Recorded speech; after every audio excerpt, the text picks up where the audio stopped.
morning, everyone, and welcome to the official Falls Church City Memorial Day ceremony. I'm Harry Shovlin, and I am your master of ceremony for this event. Today marks the 29th ceremony at this site. If you don't believe me, there's a stone right there that says it, okay? The first one was in '94. Color guard, post, colors, please stand. Detail, attach, pull, port, arms, forward, march, left, left.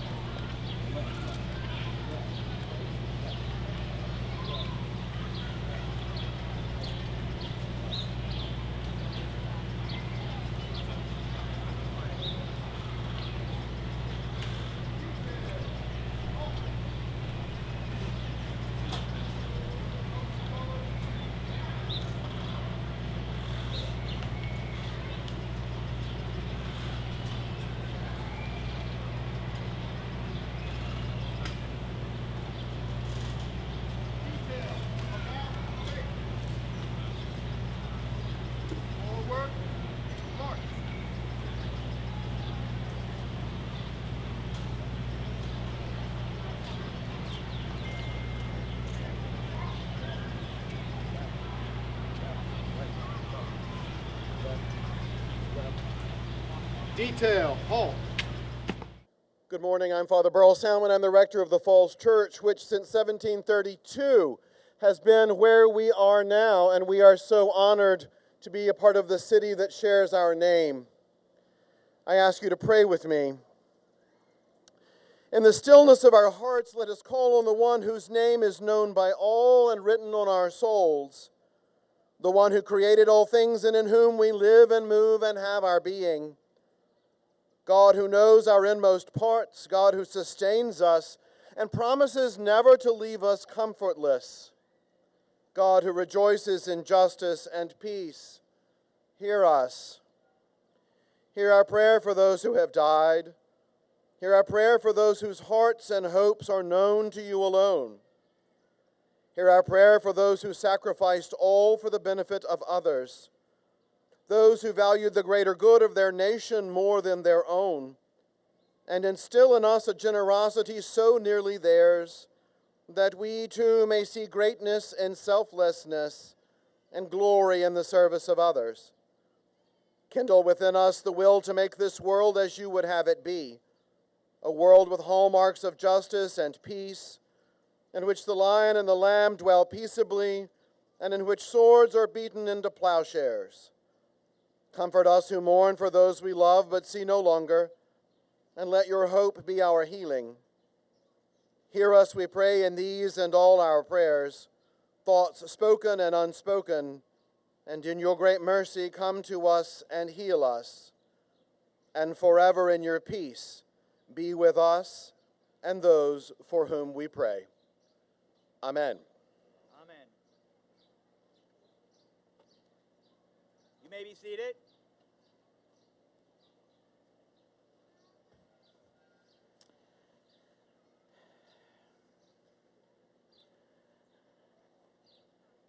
When introducing the next person, I usually give him credit for the weather.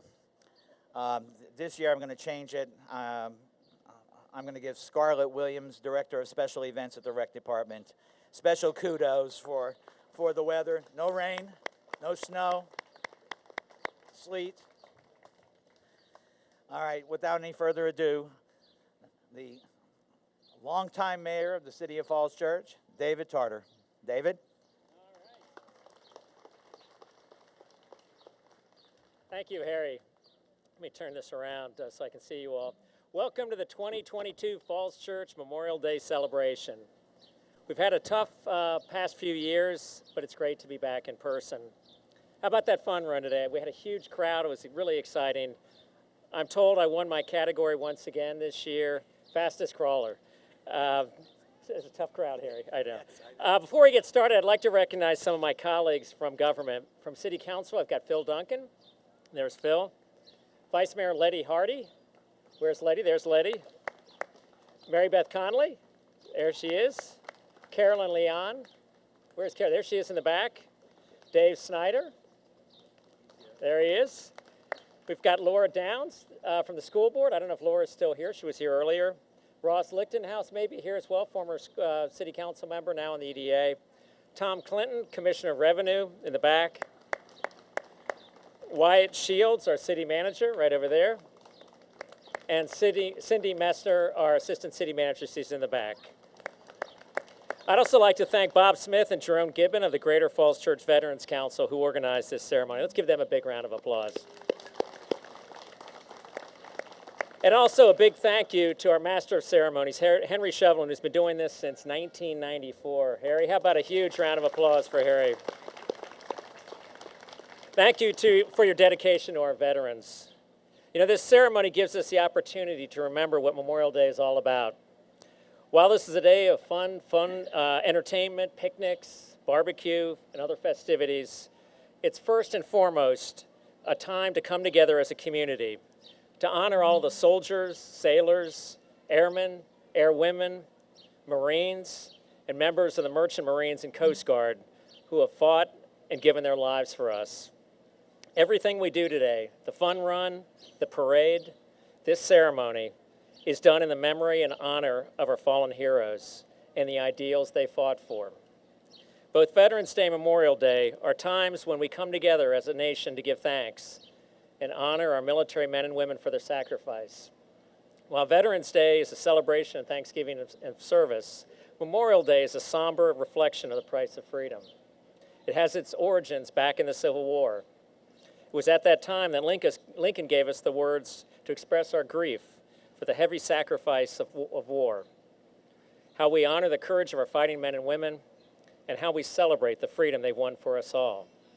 In his Gettysburg Address, Lincoln said that we here take increased devotion to that cause for which they gave the last full measure of devotion, that we here highly resolve that these honored dead shall not have died in vain, that this nation, under God, shall have a new birth of freedom, and that the government of the people, by the people, for the people, shall not perish from the earth.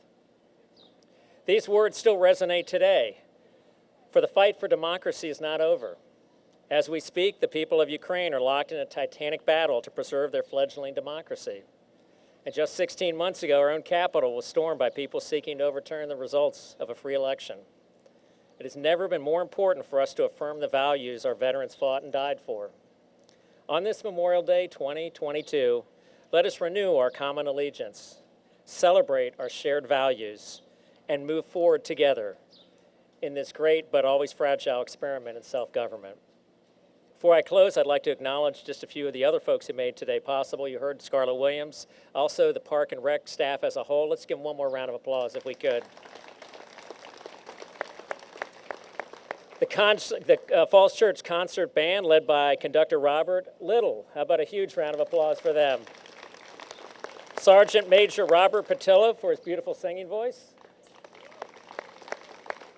And Master Sergeant John Abrasamento, who will play taps later in this program. I invite you all to stay this afternoon for our Memorial Day parade with our own Chet DeLong serving as Grand Marshal. Finally, and most importantly, thank you. Thank you to all our veterans. Enjoy this wonderful day.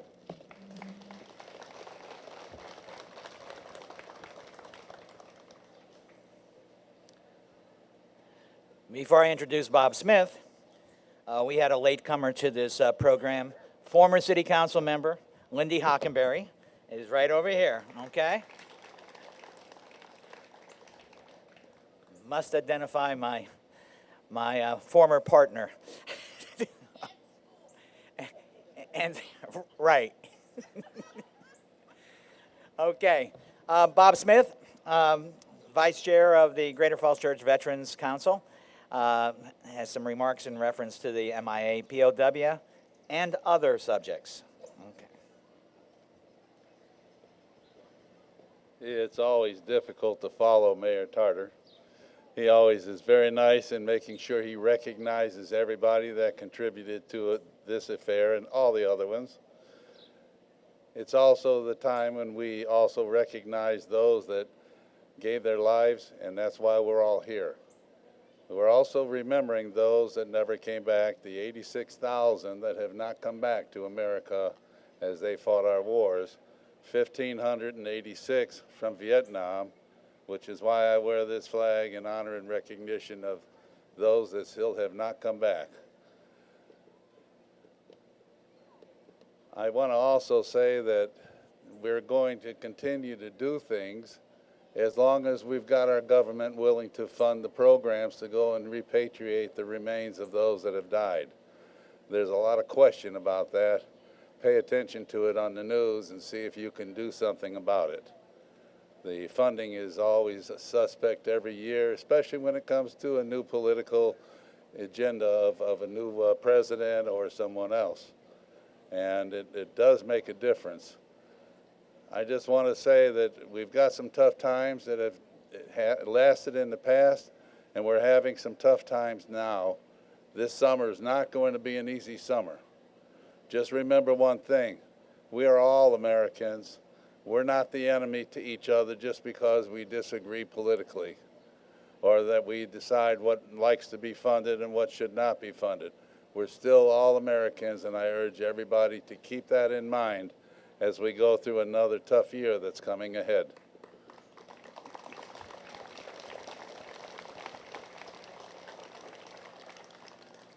Now, Jerome Gibbons, who is the chairman of the Greater Falls Church Veterans Council, and Bob will make some presentations or read some presentations. Come forward, please.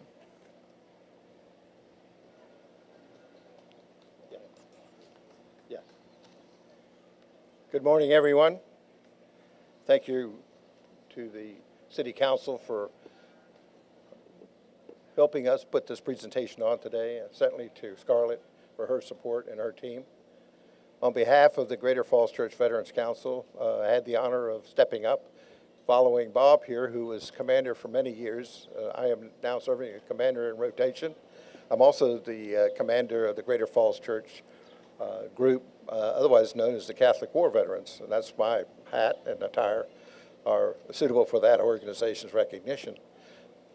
We are the last remaining post in Northern Virginia, but we do reach out through the council to the American Legion and to the veterans of foreign war.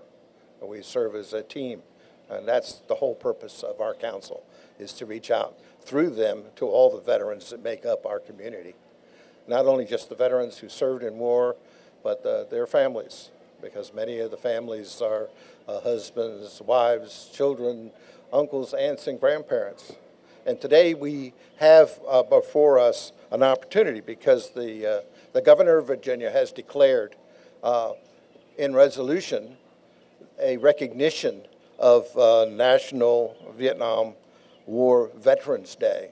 He set aside yesterday, the 29th, but there was so much going on in the community, we decided to actually carry that message to you today on Memorial Day. It makes good sense, and it certainly is in concert with all the presentations you're hearing here today. So I have here the citation that was signed in, it's called a Certificate of Recognition, signed by the Governor, Glenn Youngkin. It says, by virtue of the authority invested in the Constitution of the Government of the Commonwealth of Virginia, here is hereby official recognized National Vietnam War Veterans Day. Whereas more than 230,000 Virginians served the nation in Vietnam, more than 1,300 sacrificed their lives, and 46 Virginia veterans are still listed as missing in action. Whereas over 246 servicemen who were awarded the Medal of Honor, the nation's highest military award, 8 were Virginians, including 7 who died in action. Whereas Virginians served as veterans from the beginning to the end, the Virginian being one of the first casualties of the war in 1961, and one in the last 1975. Whereas the Vietnam War was extremely decisive issue among the people of the United States, and the crossfire of debate among the country involved in the war deprived many Americans in the armed forces of a public support and appreciation for their patriotic service.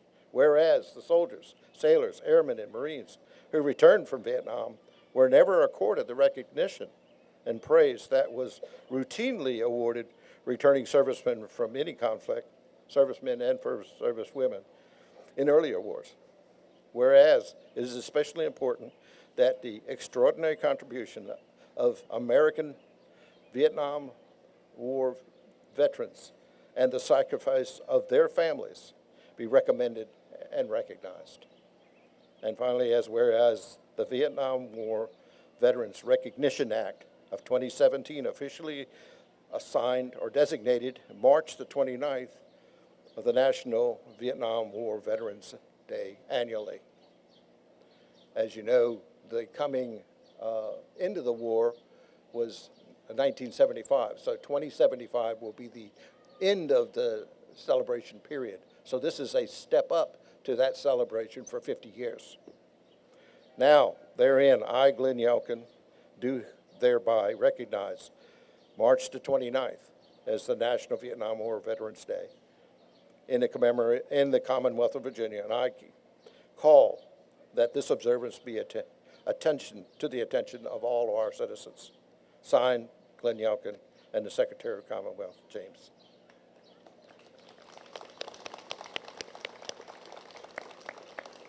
In support of that recognition, we have received from the committee that supports the operation memorabilia, that is, service pins for those that served. And the designated period to receive the service pin, Bob has at least 50 of those today with him. Those serving from 1955 through 1975 are eligible to receive this, because those are the years that we had armed service members and members of the military in South Vietnam. So if you are a veteran and you'd like to receive this, please step forward and we'll present them to you at this time. Excuse me. Yes. We will pass out these medals at the end of the program, okay? Well, you want to do it then? Yes, Okay, yeah. that's fine. Okay. But we have plenty of copies, and we also have pins, Gold Star pins for families who had relatives, again, that I mentioned earlier, who are eligible to receive this on behalf of them. They may not be present today, but again, thank you for your service, and thank you for being here today. This is a great honor to speak to you and to make a presentation on behalf of the governor and also on behalf of the Greater Falls Church Veterans Council, Bob Smith, our vice chair, and Richard Anton, back here, our secretary treasurer. So if you're interested, we have a great website, Greater Falls Church Veterans, GFFCS.org. And we're also on Facebook. Thank you. Appreciate you being here. Thank you, Jerome and Bob.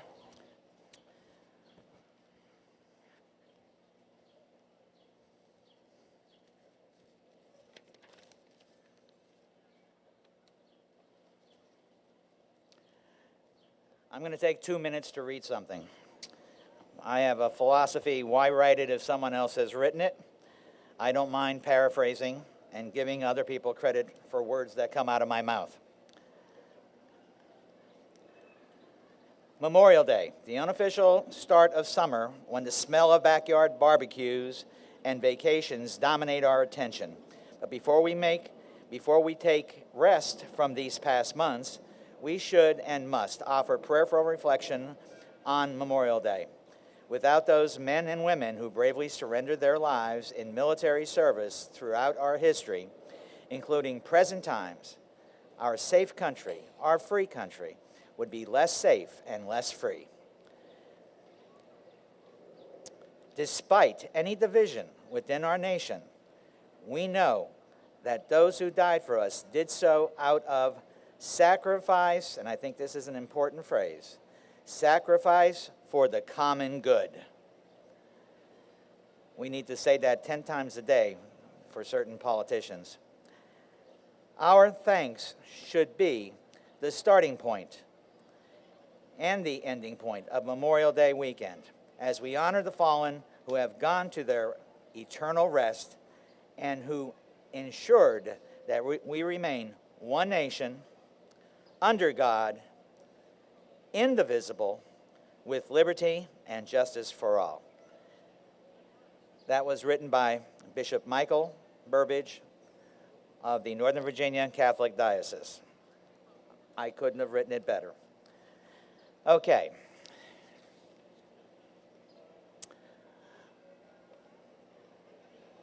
Now, I have the pleasure of introducing our guest speaker. The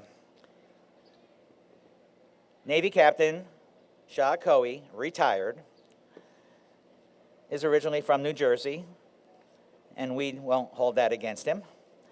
He's a retired naval officer who is the father of 2 Army officers. So there was a disconnect somewhere along the line. Most importantly, he's the husband of Miriam. She has kept him in line for many years. He's a retired naval officer with 30-plus years of service. He's a volunteer wrestling coach and has been for almost 30 years up at George Mason High School. Okay. And believe me, that's not easy, especially when you're an active coach and get out there on the mats with the kids. Wow. All right. He is a graduate of the American Legion Boys State program of New Jersey. Again, sponsored by the American Legion. That program helped him prepare for the Naval Academy. The Naval Academy taught him how to be an officer and a gentleman. All of this experience prepared him well for retirement in the City of Falls Church.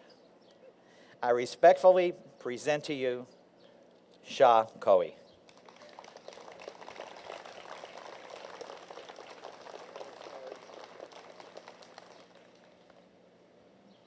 Okay, good morning, and thanks for the kind introduction, I think. I'm honored and humbled to speak here today, and I echo Mayor Tarter's thanks to the many veterans groups and other civic groups and the city government entities and the first responders that make this event and Memorial Day in the City of Falls Church this year and every year so special. As I look around, I see many familiar faces, some of them from the wrestling mats, and I would like to thank everyone for being here to honor those military personnel who've died while serving in the United States Armed Forces. Today I'm going to briefly speak about some of the history of Memorial Day, share a few personal remembrances, and recognize some of our brave service members who have given what Abraham Lincoln described as the last full measure of devotion. Originally called Decoration Day from the early tradition of decorating graves with flowers, wreaths, and flags, Memorial Day is a day for remembrance of military personnel who've died in the service to our country.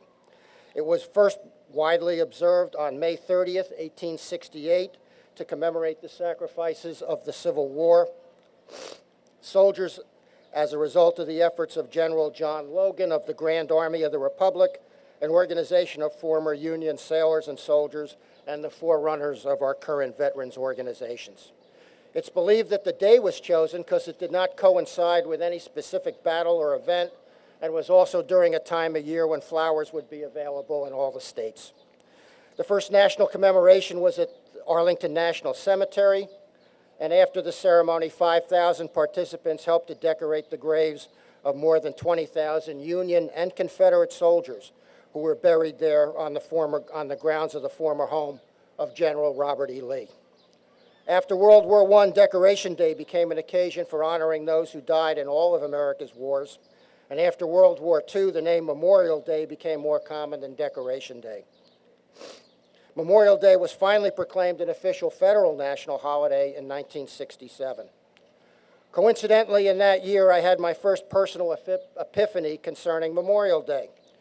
I grew up in a small town in New Jersey, very much like Falls Church, which is probably why I've always felt so comfortable here. The town had similar Memorial Day festivities, parades, speeches from the gazebo in the park, but no fun run. Truth be known, in those days, very few people ran for fun. I was a young teenager, and it was also the 50th anniversary of the U.S. entry into World War I, and I had read a number of the popular histories which had been released to mark the occasion. Some of you may note that we passed the 100th anniversary of that event about 5 years ago. That Memorial Day, I was standing on the front porch of my parents' house watching the Memorial Day parade with my grandfather, who had been a big presence in my young life. He'd been a soldier in World War I, an infantry machine gunner at the Battle of Meuse-Argonne, where 26,000 Americans lost their lives and another 120,000 had been wounded.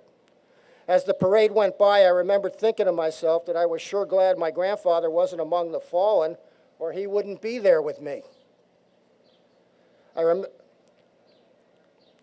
remember it took my stream of consciousness about a nanosecond to realize that at the time of the battle, my grandfather was 21 years old, hadn't yet met my grandmother, my father hadn't been born yet, and that as a result, I would not be standing on that porch either. At that moment, I began to realize the full magnitude of the sacrifice of the fallen service members. It went beyond the pain and horror of their last moments, or the anguish of the Gold Star families, but to the generational enormity of all that would never be for those brave souls, their families, communities, and our nation as a result of their loss. Up to that time, 25,000 Americans sacrificed their lives for our nation in the Revolutionary War, 20,000 in the War of 1812, 13,000 in the Mexican War, 620,000 in the Civil War, almost 2,500 in the Spanish-American War, over 115,000 in World War I, and over 405,000 in World War II, and over 36,000 in the Korean War. Later, our losses in Vietnam would total 58,000, 258 in the first Gulf War, and then finally 7,075 in the global war on terror. Each life is a significant loss, and in aggregate, it's staggering. A few short years later, and at the height of the unpopularity of the Vietnam War, I entered active duty as a midshipman at the United States Naval Academy. At Annapolis, the midshipmen live in the world's largest dormitory, Bancroft Hall. A section of the building near the main rotunda is known as Memorial Hall and houses Captain James Lawrence's Don't Give Up the Ship flag from the War of 1812 and other famous historical nautical artifacts. At that time, it was also populated with easel boards with pictures of graduates who had been killed, missing, or POWs in Southeast Asia. My first year, although I was jolted by how young most of them were, they were still like pictures in a history book. By the time we graduated, there were also those we personally knew, and now it was real people and not just statistics. The Vietnam War ended in April, and my class graduated later that spring. We went on to serve in the ships of the Hollow Force of the 1970s. Over the next 30 years, we learned that brave American service members would continue to sacrifice their lives for our nation, both in times of mostly peace as well as when there was an actual war. Almost 10 years after graduation, I served aboard a battle group multi-product replenishment ship deployed to the Western Pacific and Indian Oceans. The logistics mission of this ship was to transfer fuel, ammunition, and supplies to combatant ships while at sea and running airheads from remote locations under austere conditions to support the forward battle groups. In the wardroom of the ship, there were a surprising number of plaques dedicated to helicopter air crews that had been lost during the ship's operations, and almost all of them were not as a result of what most people would think of as combat operations. These types of operations and training missions and others are not glamorous, but they were among the cornerstones of our forward posture, readiness, and a source of deterrence for potential aggressors. While our military focuses on safety and risk reduction and the loss of even one life is too many, military service remains and likely always will be inherently dangerous. High-performance aircraft, explosives, live ammunition, airdrops, flight ops, boat ops, armored vehicles, bad weather, rough seas, mechanical and other systems and equipment failures, and many other factors and combinations of these factors make it so. So let's remember some of the courageous people who have recently perished while serving in our armed forces. In August of 2021, an MH-60S helicopter crashed 60 miles off the coast of San Diego while conducting training aboard the aircraft carrier USS Abraham Lincoln. 5 sailors, including Petty Officer Bailey Tucker from St. Louis, Missouri, Petty Officer Second Class Sarah Burns from Severna Park, Maryland, Petty Officer Second Class James Buriak from Salem, Virginia, Lieutenant Bradley Foster from Oakhurst, California, and Lieutenant Paul Fridley from Annandale, Virginia were killed. Last December, Commander Brian Bourgeois, the commanding officer of SEAL Team 8, died from injuries sustained from a fast rope training accident near Virginia Beach. Bouge hailed from Texas, was an avid outdoorsman, a standout high school athlete, and played varsity football at the Naval Academy. He graduated in 2001 and deployed numerous times in support of the global war on terror. He was previously awarded the Bronze Star with V for Valor and the Combat Action Ribbon and numerous other decorations. He was a strong family man and left behind his wife of 20 years, 5 children, and a large extended family. Lieutenant Hiram Hanlon was killed last month when his E-2D Advanced Hawkeye aircraft crashed off Chincoteague near Wallops Island. He hailed from Alaska. Growing up, he was an avid scout, high school soccer player, and track athlete. A top student, he graduated from Arizona State University, was commissioned through the Navy ROTC program, and received his Wings of Gold in December of 2017. Outgoing, gregarious, he enjoyed playing the piano and dabbling in painting. He is survived by his parents and a large extended family. Today we remember them all. We grieve with their families and friends, and we honor their sacrifice and service to our grateful nation. Although 9/11 has its own day of remembrance, it's hard for me to be standing here in Falls Church, not 10 miles from the site of one of the attacks, and not make mention. Many of our friends and neighbors, and not necessarily uniformed military personnel, were present at the Pentagon that day. It plunged us into a 20-year war that we may or may not yet be done with. It changed all our lives. Many of our city's young people were moved by this attack so close to our homes and volunteered to serve. Many served overseas and in combat, some were injured, and some continue to serve. But notwithstanding those from Greater Falls Church area who we will individually memorialize later in the program, it is entirely appropriate to be eternally thankful for all of those we know who served from our city and our nation who were able to return to us. Finally, I'd like to take a moment and talk about Major William Hecker. Bill was from a military family and graduated from McLean High School in 1987. He graduated from West Point in 1991, an artillery officer. He was stationed in Oklahoma, Germany, and Bosnia and Herzegovina in the 1990s. I met him when he was an English instructor at West Point. He was a bit of a Renaissance man, editing a book about Edgar Allan Poe's time as a West Point cadet, studying Mark Twain, and writing about baseball and patriotism. An impressive officer, he inspired many cadets to follow in his footsteps to become artillery officers. Major Hecker died January 5, 2006. He was among 5 soldiers killed by an IED in Najaf, south of Baghdad, during convoy operations.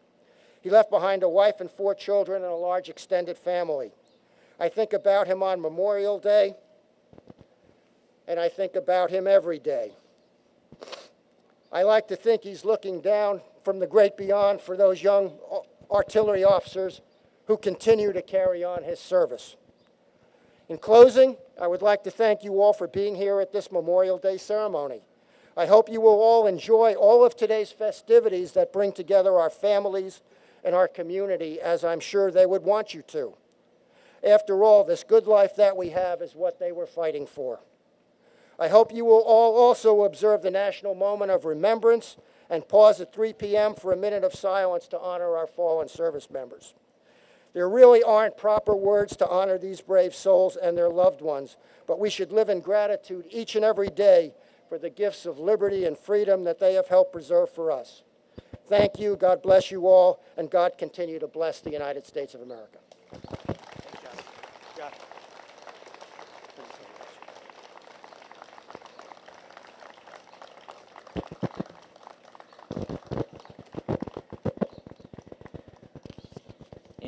There are many people in Falls Church with great experiences.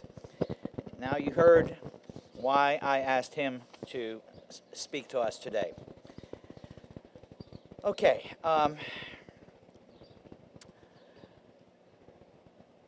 We're going to now have the presentation of the wreath in memory of the departed veterans.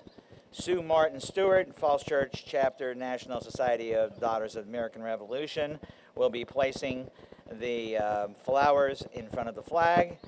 She'll be escorted by Richard Anton of the American Legion Post 130 and Howard Chatham of the Submariners Organization. Please come forward. Please stand.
You may be seated. I usually use this time just to explain that our relationship, the American Legion, VFW, Catholic War Vets, with the DAR. The DAR has been a vital part of our ceremonies from the start. They were vital when we were actually building this memorial. And by the way, this memorial is unique. There isn't another memorial like it in the United States of America, or for that matter, the world. This memorial honors all 7 uniformed services, not just 5 armed services. And the 2 additional ones are NOAA. There are 350 commissioned officers at NOAA, the National Oceanic and Atmospheric Agency, and the Public Health Service has 5,500 commissioned officers.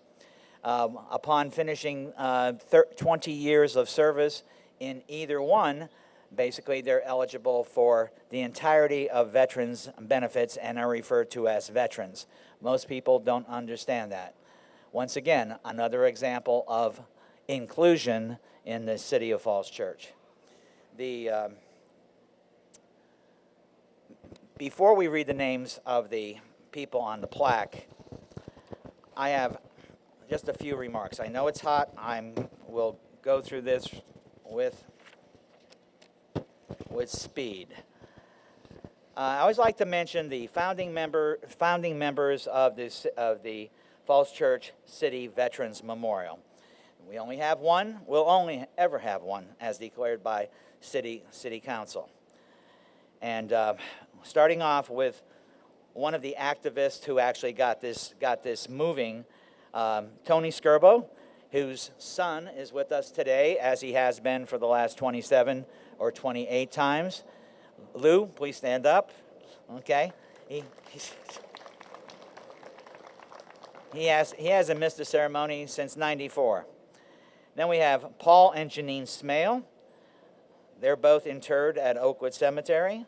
Liam O'Clism, who's interred in New Jersey.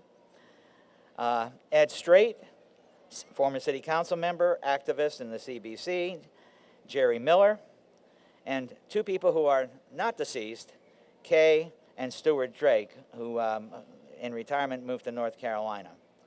Without their efforts, we would not have this memorial.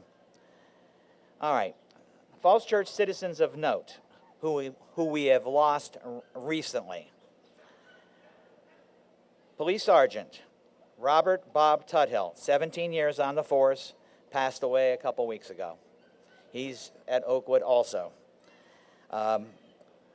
He lived in the community, knew all the kids, knew all the parents, and had a specific brand of policing.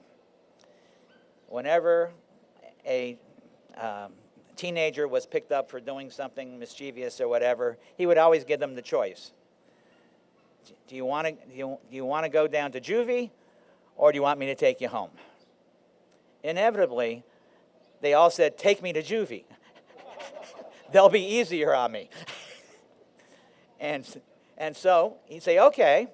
So they'd get in the squad car, and he'd take them home. He says, "Go in the house and get your toothbrush," because there are no toothbrushes in juvie. And it was like he almost had to drag them in the house because they did not want their parents to know that they got in trouble where the police had to get involved. That's a true story. But he was a rascal himself. Okay, we were very, very proud to have him for 17 years. And his wife, Marge, worked as a crossing guard at TJ for 35, 40 years. And so they really knew the kids in Falls Church. Secondly, Charles Ben Sisler passed away, age 96, the last son of the founder of Sisler Stone Incorporated.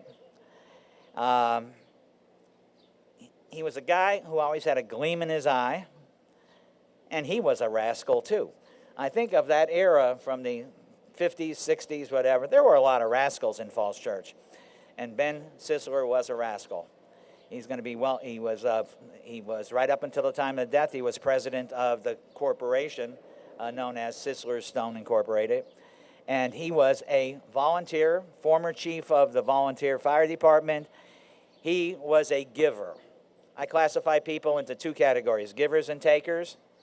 He was a giver and gave his entire life. He was a Navy veteran of World War II. Recently, we lost Elizabeth Betsy Gibbon, wife of chairman of the Falls Church Veterans Council, right here at Jerome. She, born and raised in Northern Virginia her entire life, graduate of Wakefield High School, a great supporter of her husband and his efforts, and she was a volunteer involved with the schools as her two daughters and son went through the system. We're going to miss her in the community. And then we have Wilson Ehrman. Wilson Ehrman was a member of a family of 10 children. They hold the record at George Mason High School as far as the family with the greatest number of graduates coming out of one family. We had a lot of families that had 9 kids. One family, the Ehrmans, had 10, and they were all graduates of George Mason.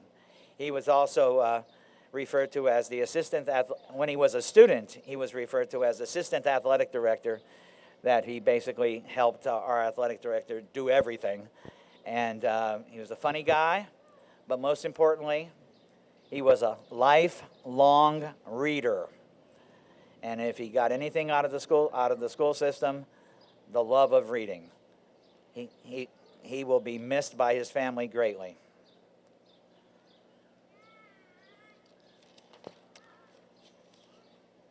At this time, I would ask readers, please assemble behind me. Readers, please assemble behind me. Come on.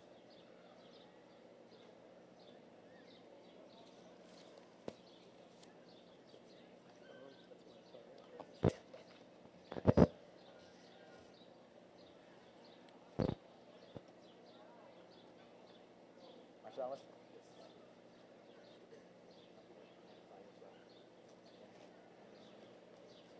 Single line, single line.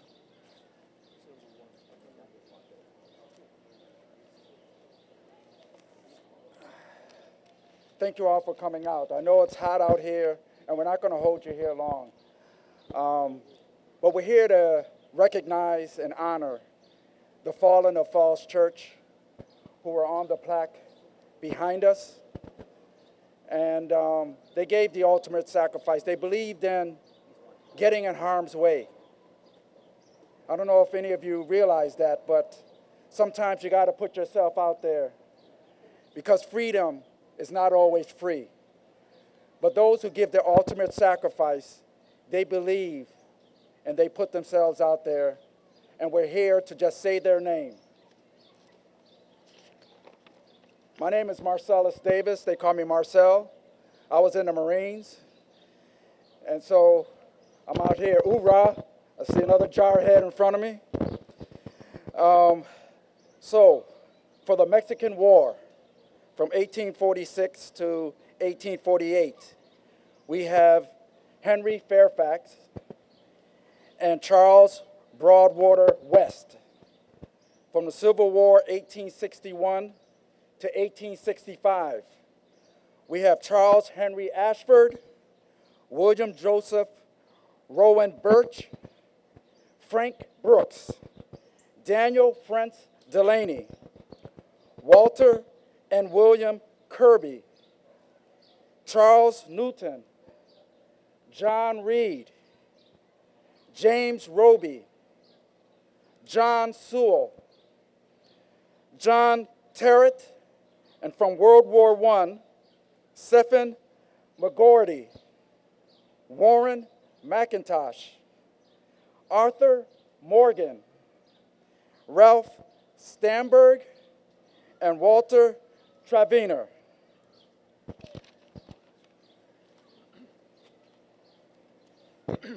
I'm Larry Camella, United States Army. The names that I'm reading are from World War II.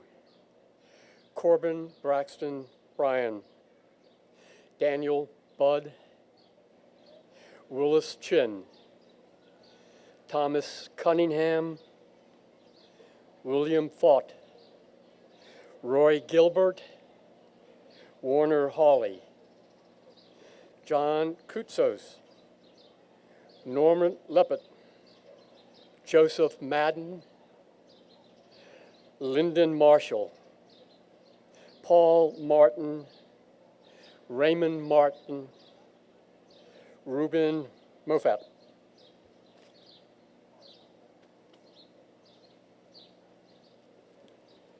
I'm Winston Coley. I served in the United States Army, continuing on with the from World War II.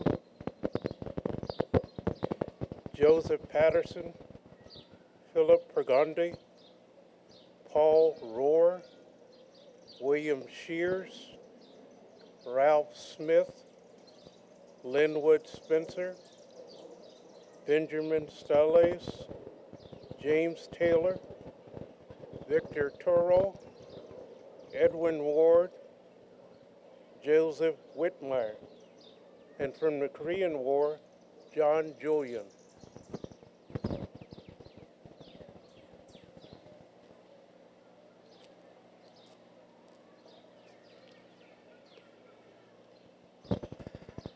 I'm Ken Feltman.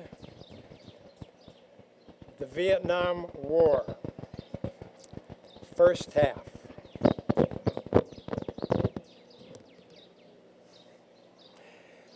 Sandro Barone, Ernest Beauchamp, Charles Bonet, Victor Buckley, Peter Donnell, Walter Eads, George Hans, Lyle King, Arden Lieberger, Neil Monette, and William Nino.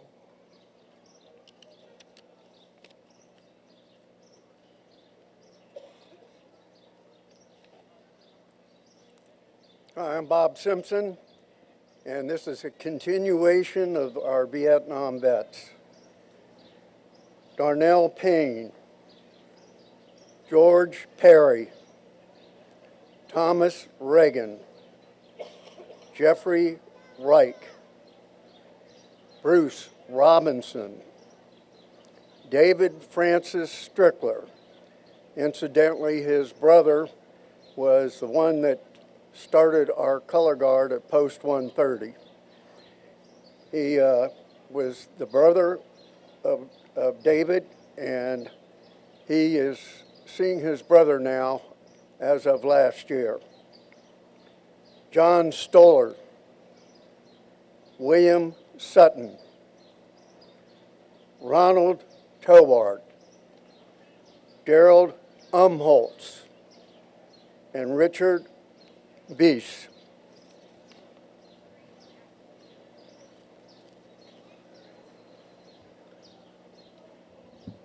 My name's Tommy Powell, U.S. Marine. I'm reading for Afghanistan from 2001 to 2014. We've got Harold J. Green, Stephen L. Mace, Ronald A. Rodriguez, and for Iraq, from 03 to 11, I got Andy Anderson, Tenzin Dean Clan, Javier Oblivia Preto Pina, and Jonathan D.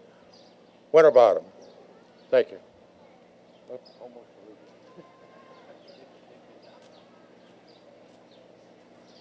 Readers, return to your seats.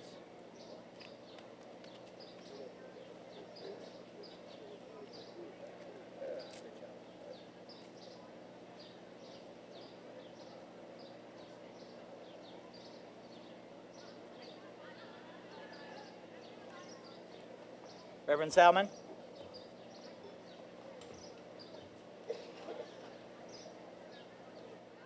Please rise.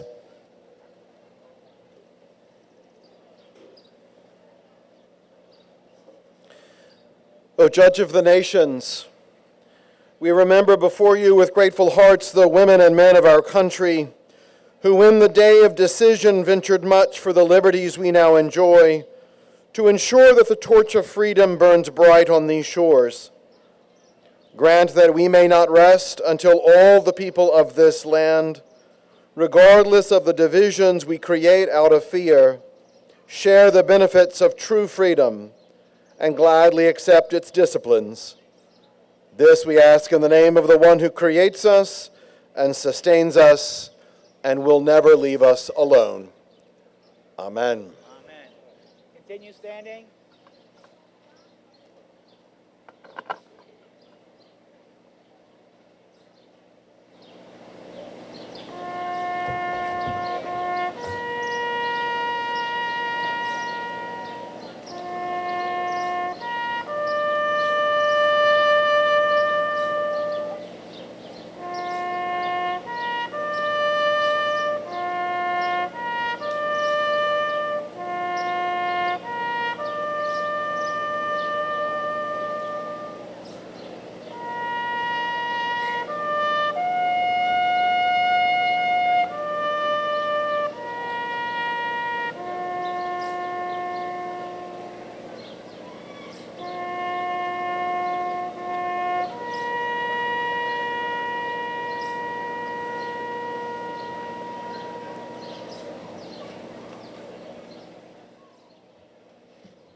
Color guard.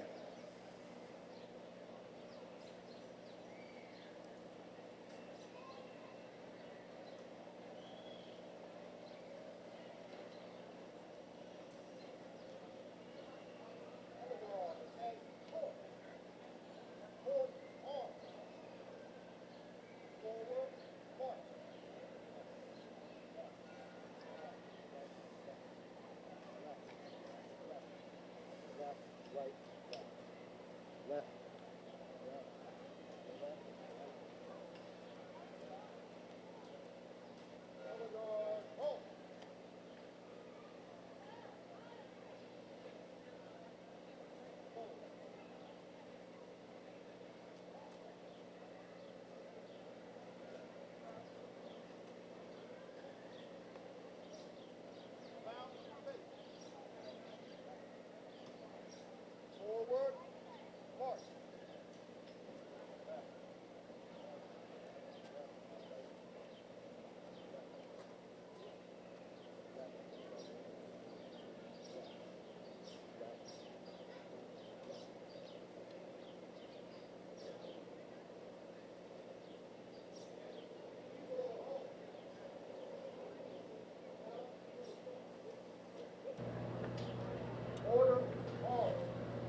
while the storm clouds gather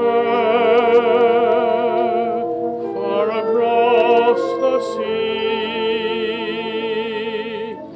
Let us swear allegiance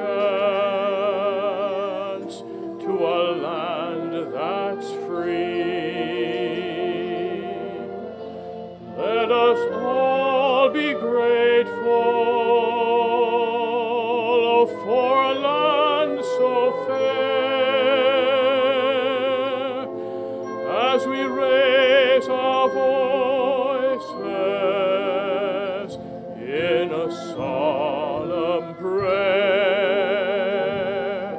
God bless America, land that I love. Stand beside her and guide her through the night with a light from above. From the mountains to the prairies, to the oceans white with foam. God bless America, my home, sweet home. God bless America, my home, sweet home.